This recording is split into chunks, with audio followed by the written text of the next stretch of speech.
हमारे व्यस्त जीवन में ईश्वर की आवाज। हमारे मानव जीवन का परम उद्देश्य है हमारी मुक्ति, मुक्ति को प्राप्त करना। और मुक्ति आती है जब अहंकार जाती है। हमारे आसपास बहुत सारे शिक्षण संस्थाएं हैं।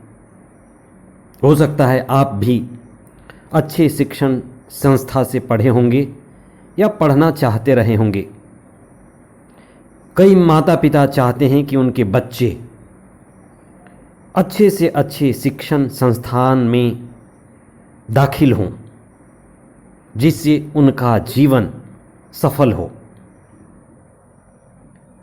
लेकिन क्या उनके जीवन का उद्देश्य पूरा होता है? आज आप इस विषय पर चिंतन करें कि हमारी पूरी शिक्षा पद्धति का, यानी पूरी शिक्षा प्रक्रिया का सबसे मुख्य उद्देश्य क्या है?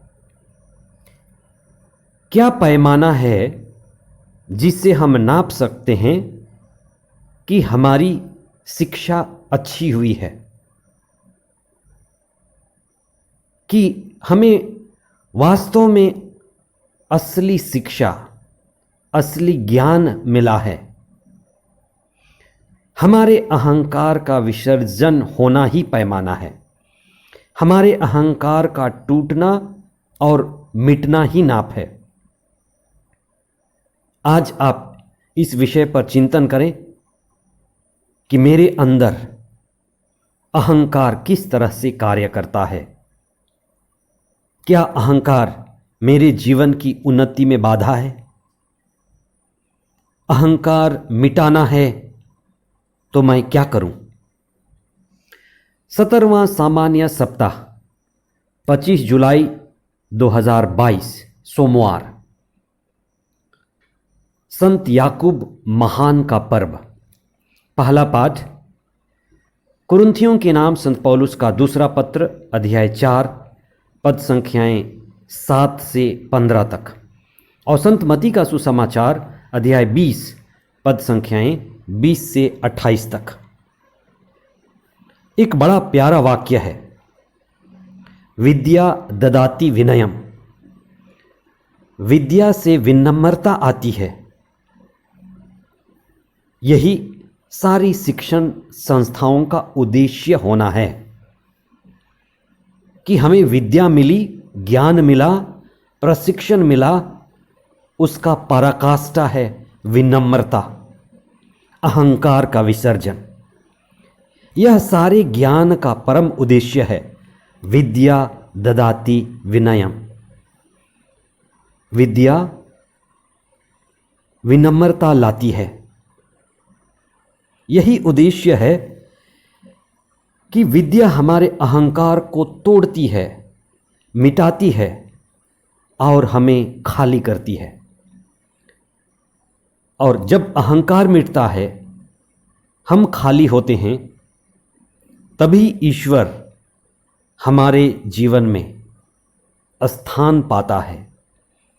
हमारे जीवन में ईश्वर के लिए, अच्छाई के लिए, सत्य के लिए जगह बनता है। हमारे अंदर विनम्रता का, सादगी का, साधुता का भाव उत्पन्न होता है।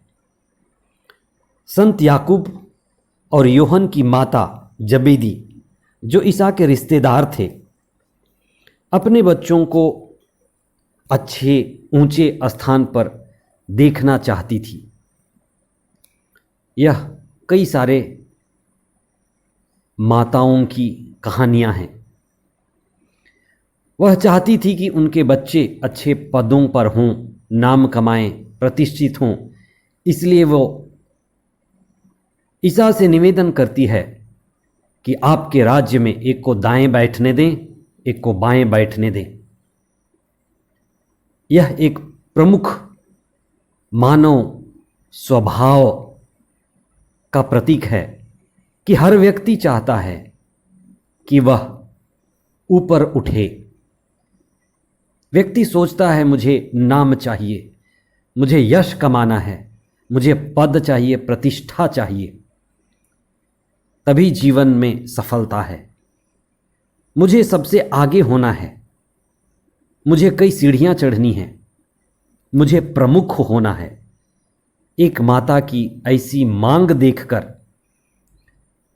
ईसा ना तो झुंझलाए ना ही क्रुद्ध हुए, लेकिन ईसा ने उन्हें समय देकर, उनका समय लेकर उनको समझाया, उनको जीवन की गहराई में ले चले और उन्हें जीवन के बारे में गहराई से सिखाया।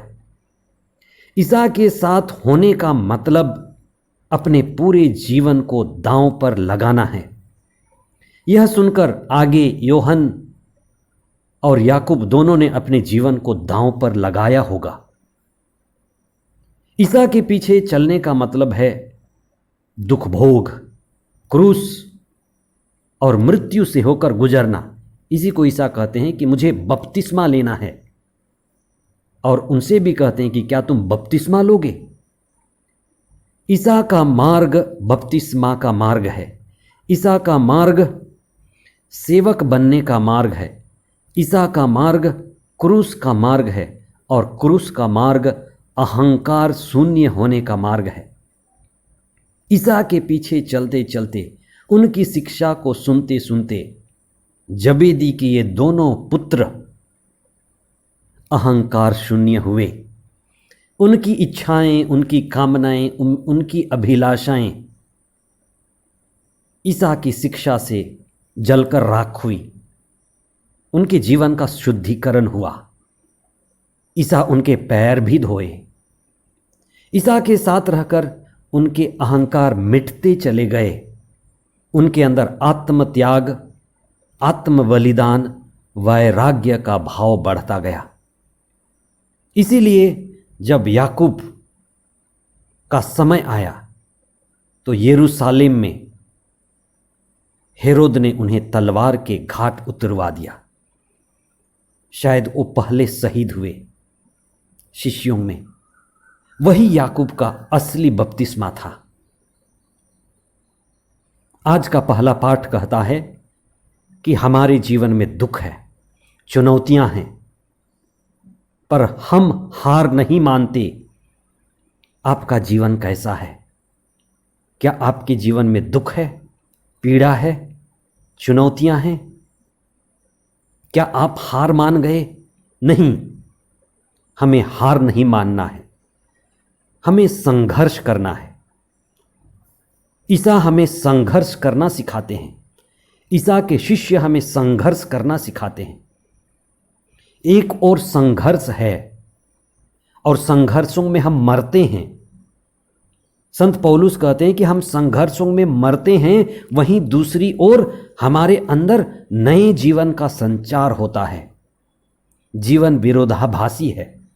जब हम अपने पूरे जीवन को दांव पर लगाते हैं तो उतनी ही ऊर्जा, उतनी ही नई शक्ति, पवित्र आत्मा का सामर्थ्य हम पर प्रवाहित होता है।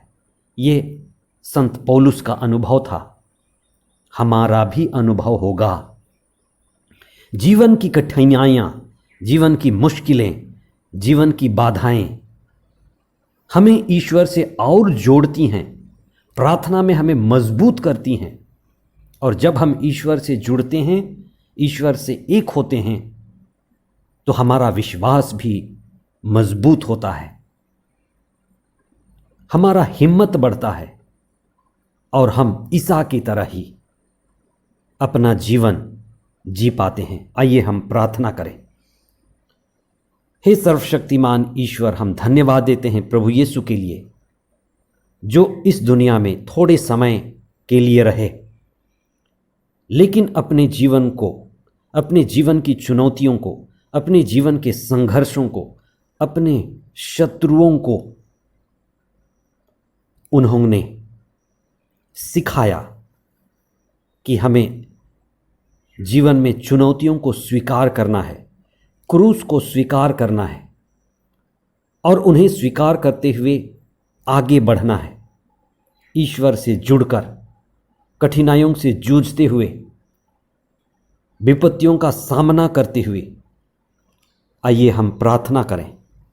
जिस स्थिति में हम हैं, संघर्ष की स्थिति है, कठिनाई की स्थिति है, हलचल की स्थिति है, व्यक्तिगत तौर पर, पारिवारिक रूप से, सामुदायिक तौर पर, हम अपनी सारी कठिनाइयों को, परेशानियों को, दिक्कतों को, चुनौतियों को प्रभु को समर्पित करते हैं। हे क्रूसित यीशु, जैसे आपने क्रूस में अपने जीवन को दांव पर लगाया और सब चीज़ को पिता ईश्वर को सौंप दिया, उसी तरह से हमें प्रार्थना करना सिखाइए, क्रूस उठाना सिखाइए, चुनौतियों के साथ जीना सिखाइए। संत योहन और संत याकूब, जिन्होंने आपके पीछे पीछे चलते हुए जीवन जीना सीखा, अपनी इच्छाओं को, तृष्णाओं को, कामनाओं को आपकी शिक्षा के द्वारा, आपकी प्रज्ञा के द्वारा, आपकी आत्मा के द्वारा जला डाला। हमारे अंदर भी वही वैराग्य, वही संन्यास, वही समर्पण उत्पन्न कर कि आपके पीछे पीछे चलते हुए हम शक्ति और सामर्थ्य से, पवित्र आत्मा के बल से अपना जीवन जिए और इस दुनिया में तेरी उपस्थिति का, तेरे राज्य का और पवित्र आत्मा का साक्षी बने। ये प्रार्थना हम करते हैं हमारे प्रभु ख्रिस्त के द्वारा। आमीन। हे संत